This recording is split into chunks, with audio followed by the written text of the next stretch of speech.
Ayo, segera download Quran Tadabbur, tafsir dalam genggaman Anda. Assalamualaikum warahmatullahi wabarakatuh.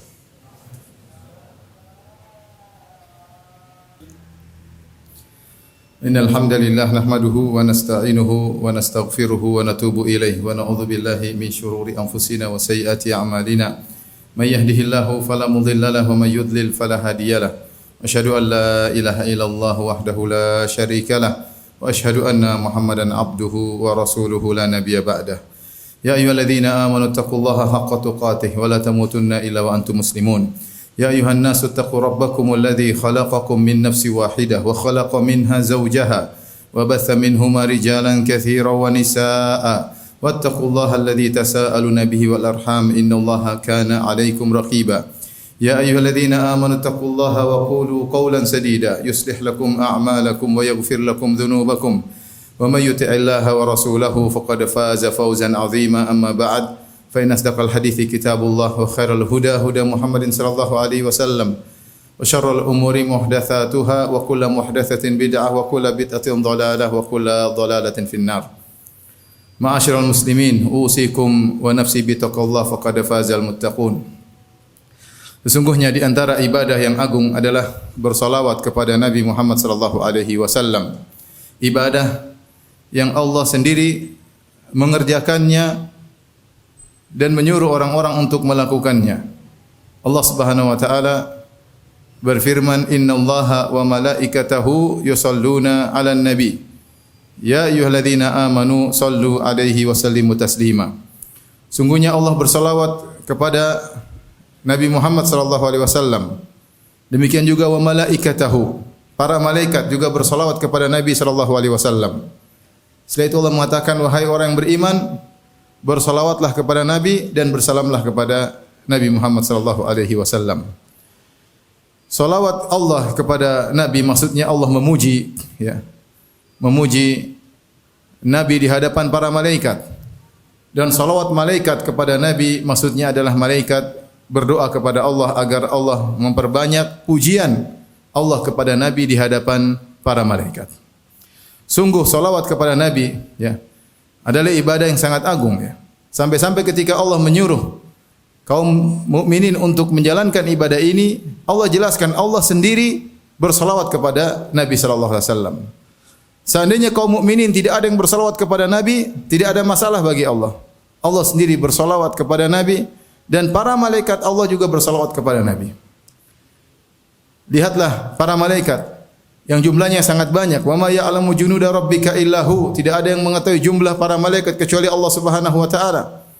Yang dalam hadis, ya, Nabi sallallahu alaihi wasallam pernah mendengar suara langit. Kata Nabi, "Inni asma' ma la tasma'un." Aku mendengar apa yang kalian tidak dengar. At-tatis sama' wa huqqalaha an ta'id. Sungguh terdengar suara langit yang menunjukkan langit sudah sangat penuh dan berat. Dan pantas jika langit terdengar suara keberatan. Ma min mawdi'i arba'i asabi' illa wa fihi malakun sajid, malakun raki' qa'im, ya. Tidak ada ukuran 4 jari di langit kecuali di situ ada malaikat yang sedang beribadah. Ada yang berdiri, ada yang sujud, ada yang ruku, yang menunjukkan bahwasanya malaikat sangat banyak di langit. Langit penuh dengan malaikat, ya. Belum lagi langit kedua, belum lagi langit ketiga, belum lagi langit keempat dan seterusnya sampai langit ketujuh. Karenanya dalam hadis ketika Rasulullah SAW Isra Mi'raj, Rasulullah SAW diperlihatkan Al-Baitul Ma'mur, semacam masjid untuk malaikat. Kata Nabi SAW, "Yadkhuluhu kulla yawmin sab'una alfa malakin. Idza kharaju minhu lam ya'udu akhira ma kanu alaih." Kata Nabi SAW, maka diperlihatkan kepadaku Baitul Ma'mur. Yang masuk ke dalam Al-Baitul Ma'mur setiap hari ada 70.000 malaikat yang masuk dalam Al-Baitul Ma'mur. Kalau mereka sudah keluar, tidak akan balik lagi. Tidak akan balik lagi. Mereka tidak akan masuk kedua kali. Yang ini menunjukkan setiap hari ada 70.000 malaikat baru yang masuk ke dalam Baitul Ma'mur. Dan kita tidak tahu jumlah hari sudah berapa sejak diciptakan oleh Allah alam semesta ini hingga sekarang, entah sudah bertriliun-triliun hari, ya, atau bermiliar-miliar hari, kalikan saja 70.000. Menunjukkan betapa banyak jumlah para malaikat. Dan para malaikat yang berjumlah begitu banyak, mereka bersalawat kepada Nabi sallallahu alaihi wasallam. Innallaha wa malaikatahu yusalluna 'alan nabi. Sungguhnya Allah bersalawat kepada Nabi dan para malaikat juga bersalawat kepada Nabi. Setelah Allah menjelaskan tentang agungnya salawat kepada Nabi, maka Allah menyuruh kaum mukminin, ya ayyuhalladzina amanu, wahai orang-orang yang beriman, sallu alaihi wa sallimu taslima. Maka bersalawatlah dan bersalamlah kepada Nabi sallallahu alaihi wasallam. Oleh kerana di antara ibadah yang agung yang diperintahkan oleh Allah, hendaknya kita memperbanyaknya adalah bersolawat kepada Nabi sallallahu alaihi wasallam. Ma'asyiral muslimin, di sana ada waktu-waktu yang khusus diperintahkan bagi kita untuk memperbanyak solawat. Asalnya kita boleh bersolawat kepada Nabi kapan saja. Kita mengucapkan Allahumma salli ala Muhammad wa ala ali Muhammad kama sallaita ala Ibrahim wa ala ali Ibrahim innaka Hamidum Majid wa barik ala Muhammad wa ala ali Muhammad kama barakta ala Ibrahim wa ala ali Ibrahim innaka Hamidum Majid. Kapan saja kita ucapkan diperbolehkan. Tetapi ada waktu-waktu khusus dan itu banyak. Saya akan sebutkan sebagiannya saja yang kita ditekankan untuk bersalawat kepada Nabi sallallahu alaihi wasallam. Di antaranya seperti hari Jumat, ya. Di malam Jumat dan di siang hari Jumat kita dianjurkan untuk banyak bersalawat kepada Nabi sallallahu alaihi wasallam. Dalam hadis kata Rasulullah sallallahu alaihi wasallam, "Inna min afdhali ayyamikum yaumal jum'ah." Di antara hari yang paling termulia di antara kalian adalah hari Jumat. Hari Jumat hari spesial. Dalam hadis yang lain kata Nabi sallallahu alaihi wasallam, "Fihi khuliqa Adam." Adam diciptakan. Wa fihi qubid. Adam juga dicabut nyawanya pada hari Jumat. Fihi udkhilal jannah. Adam dimasukkan surga pada hari Jumat. Wa fihi ukhrij. Adam dikeluarkan dari surga juga pada hari Jumat. Kemudian Adam diturunkan ke bumi juga pada hari Jumat dan Adam dicabut nyawanya pada hari Jumat. Dan di situ juga ada ditiupkan sangkakala, hari kebangkitan pada hari Jumat. Hari Jumat adalah hari yang spesial. Maka Nabi mengatakan inna min afdhali ayyamikum yaumal jum'ah.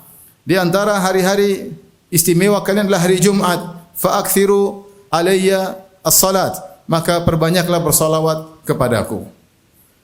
Ya. Fa innaha ma'rudatun alayya, sungguhnya salawat kalian akan dipaparkan kepadaku. Maka sahabat bertanya, ya Rasulullah, bagaimana dipaparkan kepada Anda sementara Anda sudah bulit, sudah kemudian menjadi tulang belulang, ya. Bagaimana salawat dipaparkan kepada Anda? Maka Nabi sallallahu alaihi wasallam mengatakan, "Innallaha harrama 'alal ardi an ta'kula ajsadal anbiya." Allah mengharamkan bumi untuk memakan jasad para nabi. Oleh karenanya dianjurkan bagi kita hari Jumat atau malam Jumat kita menyisihkan waktu untuk bersolawat kepada Nabi sallallahu alaihi wasallam. Karena ini adalah hari yang mulia. Kemudian di antara waktu yang spesial untuk bersolawat kepada Nabi adalah ketika kita mendengar nama Nabi Muhammad sallallahu alaihi wasallam. Rasulullah SAW bersabda, "Al-bakhil alladhi dzukirtu indahu wa lam yusalli alayya." Orang yang pelit adalah orang yang disebutkan namaku di sisinya dan dia tidak bersalawat kepadaku. Dalam hadis yang lain kata Nabi sallallahu alaihi wasallam, rogi ma'anf, merugi dan merugi. Siapa yang Rasulullah yang merugi? Man dzukirtu indahu falam yusalli alayya. Orang yang aku disebut di sisinya dan dia tidak bersalawat kepadaku. Oleh karena kalau kita mendengar nama Nabi disebut Muhammad sallallahu alaihi wasallam atau Nabi Ar-Rasul, kita bilang sallallahu alaihi wasallam atau Allahumma salli alaihi wasallim, ya, atau sallallahu alaihi wasallam, alaihi salatu wassalam. Kita bersalawat kepada Nabi sallallahu alaihi wasallam. Di antara waktu yang tepat untuk kita bersalawat adalah, dan ini merupakan rukun salat, adalah tasyahud akhir. Ketika tasyahud akhir kita diwajibkan untuk bersalawat kepada Nabi sallallahu alaihi wasallam. Adapun tasyahud awal maka ada khilaf di kalangan para ulama. Ada yang mengatakan disyariatkan, ada yang mengatakan tidak disyariatkan. Yang mengatakan disyariatkan, ada yang mengatakan wajib, ada yang mengatakan sunnah. Tapi intinya kalau tasyahud akhir semua ulama sepakat bahwasanya diwajibkan untuk bersalawat kepada Nabi sallallahu alaihi wasallam. Kemudian juga ketika berdoa kita dianjurkan untuk bersalawat kepada Nabi sallallahu alaihi wasallam, ya. Makanya Nabi sallallahu alaihi wasallam mengatakan bahwasanya doa, ya, terkekang antara bainas sama'i wal ard, ya. Tidak naik ke atas langit. Ada di antara langit dan bumi sampai engkau bersalawat kepada Nabi sallallahu alaihi wasallam. Jadi agar doa mudah dikabulkan, di antara adabnya kita bersalawat kepada Nabi sallallahu alaihi wasallam. Karena para ulama mengatakan jika seorang berdoa dibuka dengan memuji Allah Subhanahu wa taala, setelah memuji dan memuja Allah Subhanahu wa taala kemudian bersolawat kepada Nabi sallallahu alaihi wasallam, setelah itu baru memohon. Setelah itu baru memohon karena doa yang disertai dengan solawat kepada Nabi mudah dikabulkan oleh Allah Subhanahu wa taala. Bahkan sebagian ulama seperti Syekh bin Baz rahimahullahu taala mengatakan dianjurkan bersolawat kepada Nabi sallallahu alaihi wasallam ketika seorang berdoa tatkala sujud atau tatkala setelah tasyahud akhir. Di antara dua tempat kita dianjurkan untuk banyak berdoa dalam salat ketika sujud. Kata Nabi sallallahu alaihi wasallam, "Fa amma sujud fajtahidu fid du'a faqaminun aystajabu lakum." Adapun sujud perbanyaklah doa karena mudah untuk dikabulkan. Kita disunnahkan untuk berdoa ketika sujud setelah kita membaca zikir sujud subhana rabbiyal a'la wa bihamdi subhana rabbiyal a'la wa bihamdi, kita silakan berdoa. Dan dalam doa tersebut dianjurkan kita membuka dengan memuji Allah, kemudian bersolawat, kemudian minta kepada Allah Subhanahu wa taala. Demikian juga ketika setelah tasyahud kita ingin mohon kepada Allah, kita sertakan solawat, diperbolehkan. Ini fatwa dari Syekh bin Baz rahimahullahu taala. Kemudian di antara kita dianjurkan baca solawat ketika solat jenazah. Solat jenazah. Rakaat pertama kita atau takbir pertama kita baca Al-Fatihah. Takbir kedua kita bersolawat kepada Nabi. Takbir ketiga kita berdoa, takbir keempat juga kita berdoa. Dan ini menunjukkan bahwasanya solawat sangat ditekankan ya untuk berdoa. Karena kalau kita lihat urutan takbir dalam salat jenazah, takbir pertama kita baca Al-Fatihah karena isinya pujian-pujian kepada Allah. Takbir kedua kita bersolawat, ini mukaddimah. Kemudian takbir ketiga kita berdoa kepada Allah Subhanahu wa taala, seakan-akan doa tersebut hendaknya dimulai dengan memuji Allah dan bersolawat kepada Nabi sallallahu alaihi wasallam. Kemudian juga dalam setiap majelis, kalau kita bermajelis dengan siapapun dalam majelis apapun, jangan lupa sertakan salawat kepada Nabi dalam majelis tersebut, ya, agar tidak menjadi penyesalan bagi kita pada hari kiamat kelak. Dan masih banyak, ya, yang kita hendaknya bersalawat. Contohnya lagi seperti ketika mendengar azan selesai dikumandangkan, ya. Kata Nabi SAW, kalau kalian sudah mendengar azan dikumandangkan, fasallu alayya, bersalawatlah kepadaku. Thumma salu liyal wasilah, kemudian mintalah wasilah. Makanya kalau kita mendengar azan dikumandangkan, setelah itu kita setelah mengikuti ucapan muadzin, kita baca Allahumma salli ala Muhammad wa ala ali. Kita bersalawat. Setelah itu baru kita berdoa, Allahumma rabb hadhihi da'wati tammah dan seterusnya. Jadi salawat dulu baru berdoa setelah azan, ya, bukan kebalik, ya. Dan masih banyak tempat-tempat kita dianjurkan untuk bersolawat. Intinya kita bersolawat kapan saja dianjurkan, ya, terutama di waktu-waktu yang tadi telah saya sebutkan. Aqulu qouli hadza astaghfirullah li wa lakum wa lisal muslimin min kulli dhanbin wa khati'ah fastaghfiruhu innahu huwal ghafurur rahim.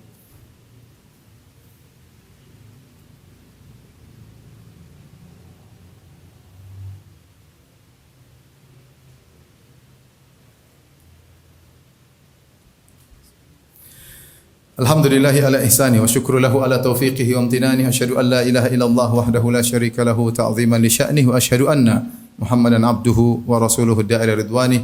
Allahumma salli alaihi wa ala alihi wa ashabi wa ikhwani. Jika seorang bersolawat kepada Nabi sallallahu alaihi wasallam, ya, selain dia mendapatkan pahala, dia juga mendapatkan keuntungan yang berbalik kepada dirinya, ya. Sudah saya katakan tadi, jika kita tidak bersolawat tidak ada urusan bagi Allah. Allah bersalawat kepada Nabi, para malaikat yang jumlahnya begitu banyak bersalawat kepada Nabi, dan mereka tidak pernah letih dan mereka tidak pernah capek dalam beribadah. Mereka mampu untuk bersalawat kepada Nabi dalam waktu yang lama. Jika kita tidak bersalawat tidak ada masalah bagi Allah Subhanahu wa taala. Tetapi ketika kita bersalawat, manfaatnya kembali kepada diri kita sendiri. Makanya kata Nabi sallallahu alaihi wasallam, "Man shalla alayya salatan wahidatan sallallahu alaihi biha asyarah." Barang siapa yang bersalawat kepadaku sekali, maka Allah akan bersalawat baginya 10 kali. Ada yang mengatakan Allah akan muji dia di hadapan para malaikat. Ada yang mengatakan Allah akan melipat gandakan rahmatnya kepada orang yang bersalawat kepada Nabi sallallahu alaihi wasallam. Intinya kita yang mendapatkan manfaat ketika kita bersalawat kepada Nabi sallallahu alaihi wasallam. Demikian juga dalil menunjukkan barang siapa yang banyak bersalawat maka akan dimudahkan urusannya. Ubay bin Ka'ab radhiyallahu anhu pernah berkata, "Ya Rasulullah, inni ukthirus salata alaik. Fama ja'ala min salatika laka." Kata dia, Rasulullah, aku perbanyak salawat kepada engkau. Aku sering bersalawat kepada engkau dan aku punya doa khusus yang aku sering berdoa. Nah, berapa bagiankah dari doaku yang aku gunakan untuk bersalawat kepada Anda? Maka Nabi SAW mengatakan, "Ma syi'tah, terserah engkau." Kata Ubay bin Ka'ab, "Ar-rubu', seperempat dari doaku aku gunakan untuk bersalawat kepada Anda ya Rasulullah." Kata Rasulullah SAW, "Ma syi'tah, terserah engkau. Wa in zitta fa huwa khairun lak." Tapi kalau kau tambah itu lebih baik bagimu. Kemudian kata Ubay bin Ka'ab radhiyallahu anhu, "Anis, kalau gitu setengah doaku saya gunakan untuk bersalawat kepada Anda ya Rasulullah." Kata Rasulullah SAW, "Ma syi'ta, wa in zitta fa huwa khairun lak." Terserah engkau, tapi kalau kau tambah lebih baik bagimu. Kemudian kata Ubay bin Ka'ab radhiyallahu anhu, "Thulutsain, kalau gitu 2/3 bagian doaku aku gunakan untuk bersalawat kepadamu." Kata Nabi SAW, "Ma syi'ta, terserah engkau. Wa in zitta fa huwa khairun lak." Kalau kau tambah lebih baik bagimu. Kata dia, "Idzan aj'alu laka salati kullaha." Kalau gitu seluruh doaku aku jadikan untuk bersalawat kepada Anda wahai Rasulullah. Kata Rasulullah SAW, "Idzan tukfa hammuk wa yughfar laka dzambuk." Kalau begitu urusanmu akan dibereskan oleh Allah dan akan diampuni dosa-dosamu.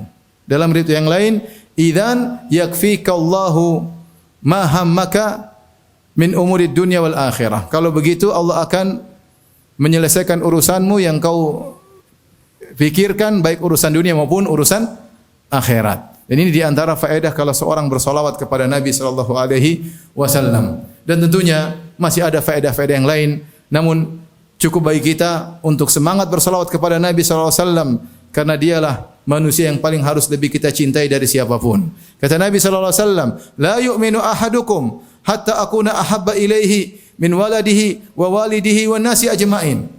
Tidaklah beriman salah seorang dari kalian sampai aku yang lebih dia cintai daripada anaknya, daripada orang tuanya, daripada seluruh manusia. Kita harus lebih cinta kepada Nabi daripada orang tua kita. Kita harus lebih cinta kepada Nabi daripada anak kita. Kita harus lebih cinta kepada Nabi daripada seluruh manusia.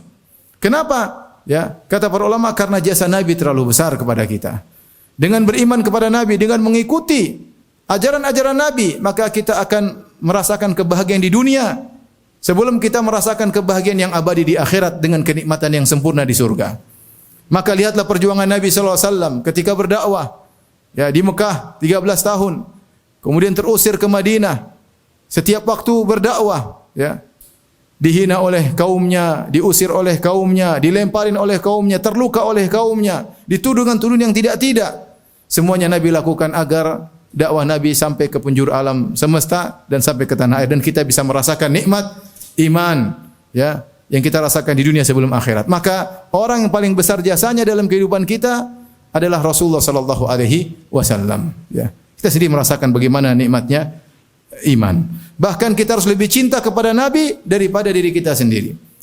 Umar radhiyallahu anhu pernah berkata kepada Nabi, "Ya Rasulullah, la anta ahabbu ilayya min kulli syai'in illa min nafsi." Wahai Umar, wahai Rasulullah, kata Umar, engkau adalah orang yang paling aku cintai daripada segala sesuatu kecuali dari diriku sendiri. Artinya aku lebih cinta pada diriku daripada engkau. Kata Rasulullah SAW, belum ya Umar. Hatta akuna ahabba ilaika min nafsik. Belum sempurna imanmu sampai aku lebih kau cintai daripada dirimu sendiri. Kemudian kata Umar, al-an ya Rasulullah, sekarang la anta ahabbu ilayya min kulli syai'in hatta min nafsi. Sekarang engkau lebih aku cintai dari segala sesuatu, bahkan lebih aku cintai daripada diriku sendiri.